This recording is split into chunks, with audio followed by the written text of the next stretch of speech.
imuhorane n'umukama inkuru nziza ya Yesu Kristo nk'uko twayandikiwe na Luka mweranda.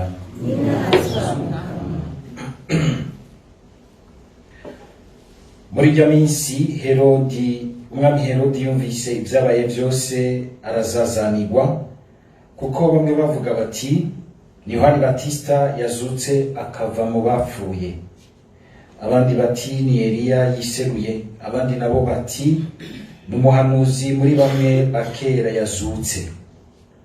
Herodi nawe avuga ati Yohani umutwe ni jewe nawumwiciriye, mbega uyo ninde numva ko ibimeze bityo, maze akifuza kumubona. Dushimagize iyi nkuru nziza ya Kristo.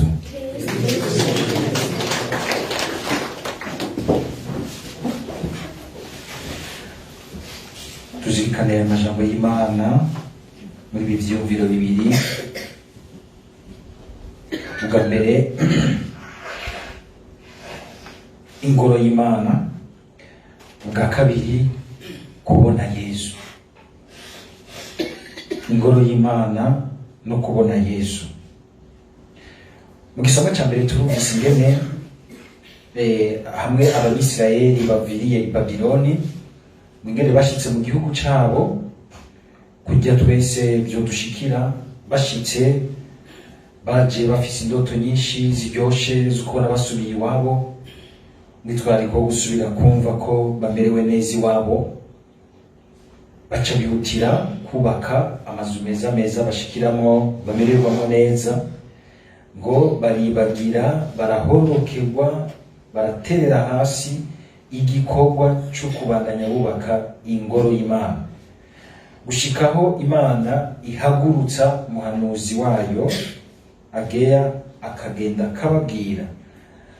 Aba bahinga mu ijambo ry'Imana baragerageje gushira mu gihe neza Ageya yavugiye amajambo, baragerageza gufatanya ikirangamisi c'Abanyisirayeli n'ikiwacu.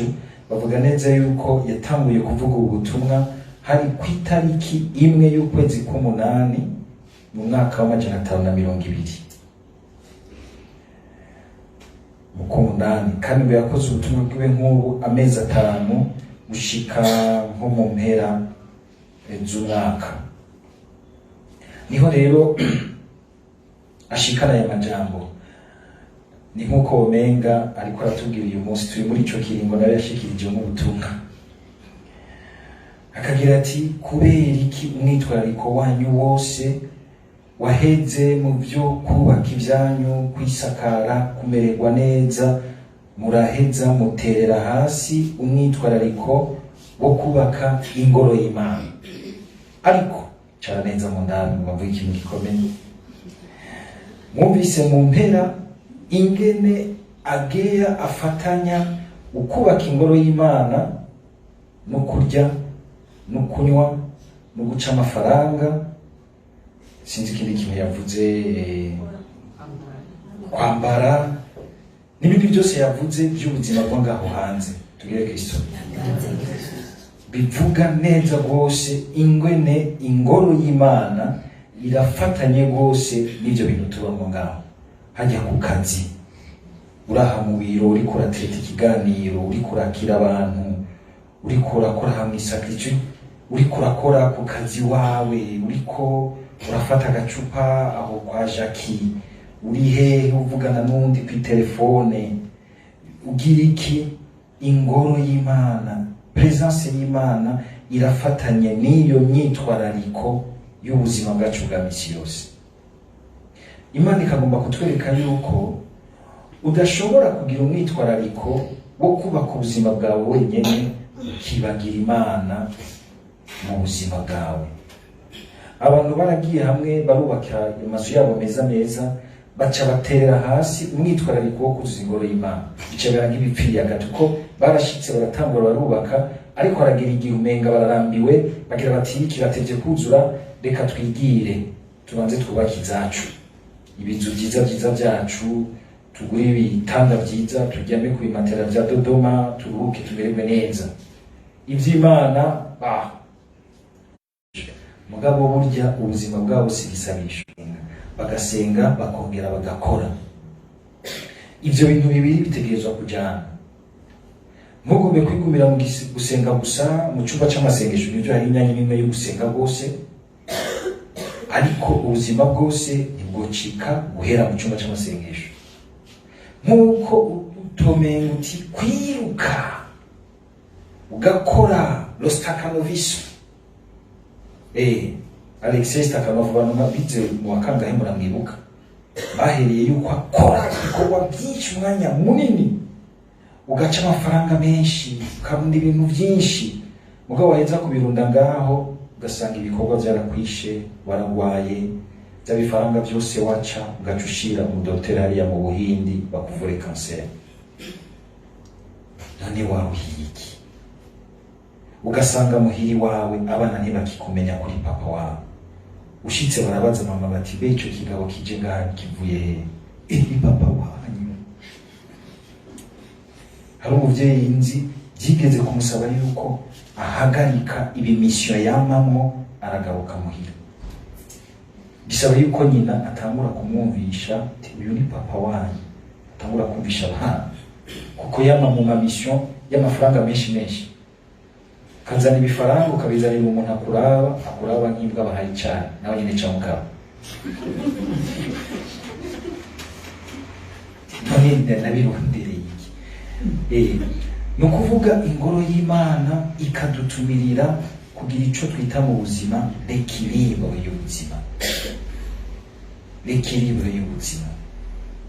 Ingoro y'Imana ibibutse namwe bariya abantu mukoresha ko mutabakoresha gushika naho umutima wuma, bakabura umwanya wo kugira équilibre mu buzima bwabo. Hariho mwebwe abantu benshi mukoresha abantu, Imana izobabaza ingene mwishi imiryango, tangara uti nawishe gute? Uyu muntu waramwakapaye, uramwigarurira, umuguza amafaranga, umuryango we wose uguza amafaranga, kuko abantu bakunda amafaranga, umuhendesha amafaranga ukica umuryango wiwe, ukica abantu, ukica urukundo muri we.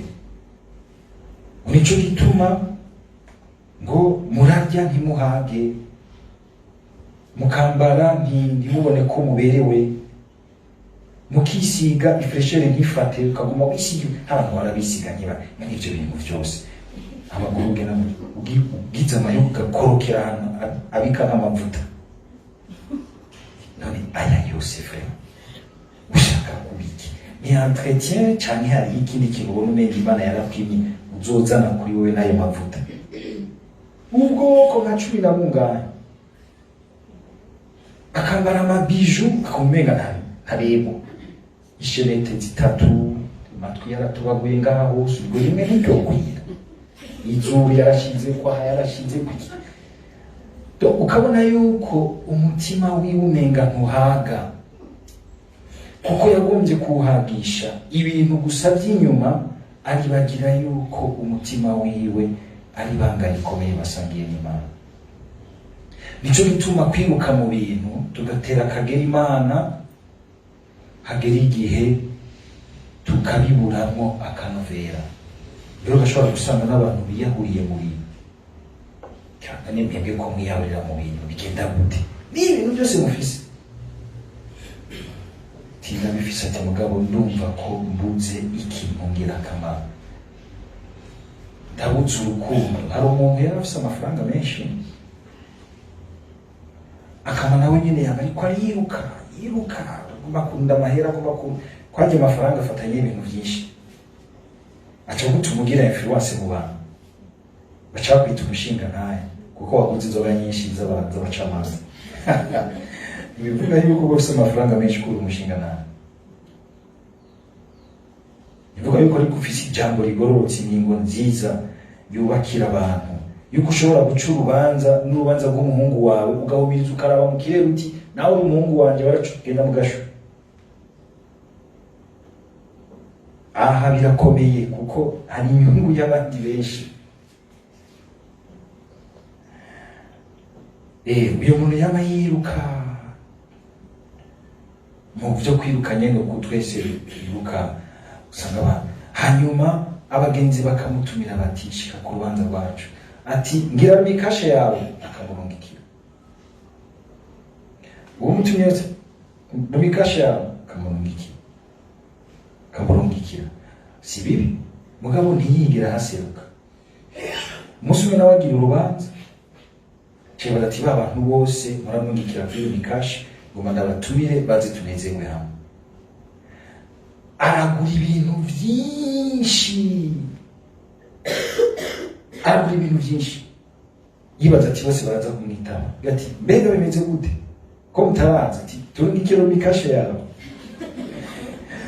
We yarungika nk'ibihumbi 500, nabo barungika uko bangana, bakamurungikira 5, undi akamurungikira 10,000. Arahindira ko ari n'umwe yitaba urubanza rw'uwo mugabo, bose bamurungikiye kuri mikashe.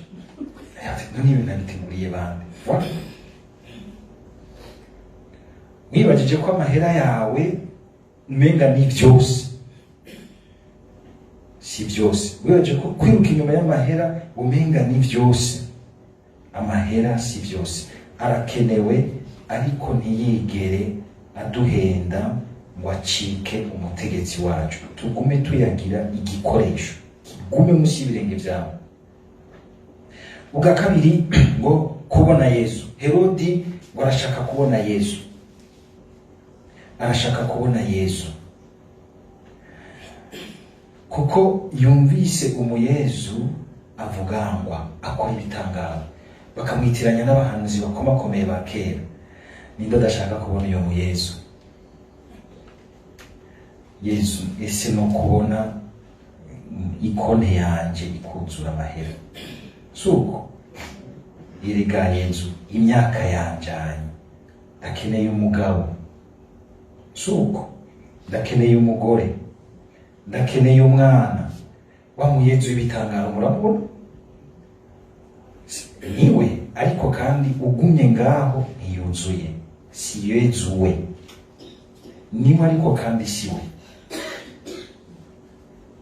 kuko Herode ashaka kubona uyo muyezu umwe twese dushaka kubona umwe w'abapotre bakora ibitangaro umwe w'abapatiri bose bashaka kwirukira arafise ingabirano ujya mu Yezu twese dushashaye twiruka inyuma w'ibitangaro w'ibintu bitangaje twese duca tugira ati yo mukama ndakubonye uri Imana kandi uri Imana y'ukuri uri Imana y'abakatolika uri Imana y'abapantekote uri Imana y'abatagira idini.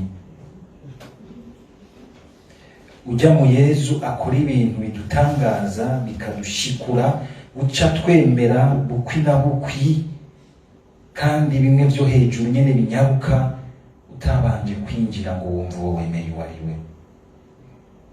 Herodi mwarifuza kubona Yezu, icara neza mwumve. Yezu yari yeretse Herodi acaza ari umuyezu baciriye kwa mate bakubise ibikomere bijojota amaraso umuyezi atamara bwafise. Uyo rero nitumukunda, iyo tunamubonye tumuca kure n'ingoga. Yarampamagaye agira nsaba amahera kupa umwe atugora umwe adashoka aboneka yuko umenga ajamota agaparfum ukamubwira uti karibu uraryoshe kwakira acamota nezi wanje. Ujya aratugora ushaka kubona Yezu ameze ati. Kandi aha kw'isi hari ikintu Imana itwereka, niba witwararika kurengera uyo mu Yezu gusa ibitangaro vya kaka ugahera kuri uriya mu Yezu umenga yarakuwe ko iteka n'ikibano cy'uyu munsi canke ko nawe nyene yagikuyeko, kuko Yezu yasa nabi kurya kugira ngo atwereke umuntu asa nabi. Ashobora kuba usa nabi kubera uzi ibintu byo kubaho kwa misi yose cyangwa usa nabi kubera ibicumuro vyiwe. Kenshi dukunze guca tumuteramira ko ujya n'umuhimbiri ingene umugi wamugize yatunutse amaso kagabukira ngaho. Yezu akagira ati ese womenya kumbona na hariya mu muntu atagifise iteka ryiwe kugira ngo ufashe asubirane iteka.